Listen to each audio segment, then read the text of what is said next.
know me, but I'm John Oler. I have chosen to take on the stewardship effort again this year and to try to build on the momentum still strong, which we began last year. And we were fortunate to have two good events that helped us with that. One was our desire to elevate our then vicar to a long-term rector, which we were able to accomplish and got the bishop's blessing for that, so we were very pleased with that. And out of that self-study, which led to Heidi being elevated or promoted, Lou and Katrina Piazzo took on a strategic planning process that grew out of all of the ideas and conversations we had with Bishop Aarons. So again, we had two very good things come out of last year's beginning of the stewardship, and I'm hoping that we can build on that momentum as we launch into this year. And considering the questions that I wanted to address this morning to open the stewardship season, I came up with a few to help us focus our attention, and ones that I think all of us ponder Sunday by Sunday, year after year. And they include, why do we come here every Sunday? Why do we come to church or go to other places to contribute our time and our talents in Christian service? What are we really after? What are we seeking for, or to get out of our involvement with Trinity and with its people and its various ministries? Is there somewhere else where we can go to find the answers to our seemingly endless stream of questions? I certainly know I have them. Where do we go to get the gifts that we receive every week from our worship and our serving together in the various ministries?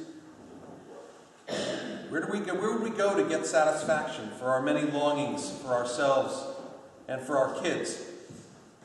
Longings for which we bring to our church each Sunday in the form of our expectations. As I search for answers to those questions, naturally I draw on my own experience, and answers that even were revealing to me as I was pulling them out of my head and my heart. So, briefly, I enjoy the welcome I receive from good Christian friends each Sunday. I realize how good it feels to belong to a vibrant and caring Christian community. This is not a club or a society for some special group. All are welcome here.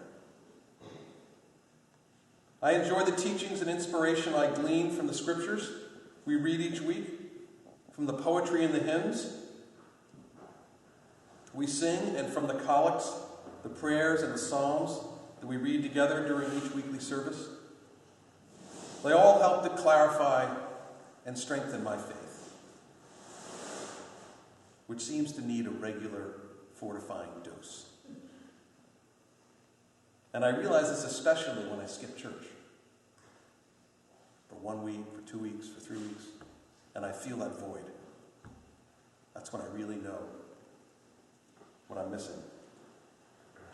I enjoy the lessons and the encouragement I take from the sermons that Heidi spends hours preparing and only minutes delivering to us from the pulpit.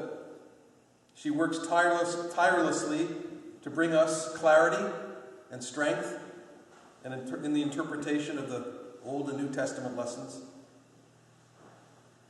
My gaze is lifted up to see beyond my daily cares and concerns, to focus on the larger issues and questions raised by our faith and by the teachings of Jesus, and on the importance of trust. We heard it this morning. Stewardship is the ultimate sign of trust.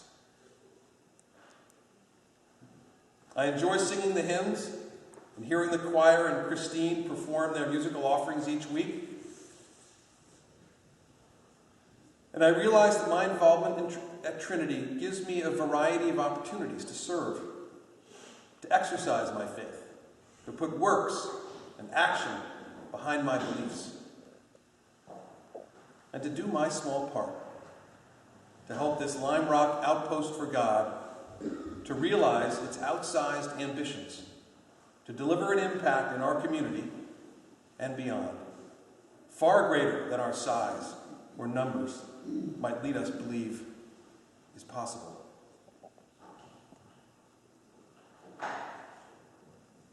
In closing, I come every week and am reminded of the many gifts that I receive from my involvement in the worship and in the programs of the church, and the satisfaction I receive from the work I do here at Trinity. As I mentioned at the outset, we begin our stewardship efforts today, and I've chosen as themes for this season familiar sections from Paul's first letter to the people in Corinth and Christ's words to his disciples as recounted in the Gospel of John. Paul's theme about the varieties of gifts, but the same Spirit, combined with Christ's teaching his disciples, in which he uses the image of the vine and the branches. I believe these passages together affirm that we are all endowed with different gifts, which we can bring to our Lord and to this parish, and that Christ cares not so much what our individual gifts are, or what our individual occupations are. He cares that we stay connected to him as branches, bearing fruit from his vine, and that we follow his command to love one another. How simple. It's not. So I'll close by reading an abridged version of these passages. There are different kinds of gifts, but the same Spirit. There are different kinds of service, but the same Lord. There are different kinds of working, but the same God works all of them in all people.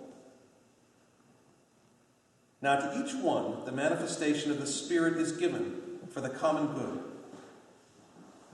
All these gifts are the work of one and the same Spirit, and he gives them to each one, just as he determines. And then Christ concludes in the gospel lesson by saying, "You did not choose me, but I chose you, and appointed you to go and bear fruit, fruit that will last. Then the Father will give you whatever you ask in my name. This is my command, that you love one another." Okay, so this stewardship season is going to be, we have sort of a calendar of dates and some milestones. You're going to be receiving a stewardship letter signed by me and by Heidi, I think, maybe just for me. And in there will be a pledge card, which is our opportunity to think hard about how we will support the church.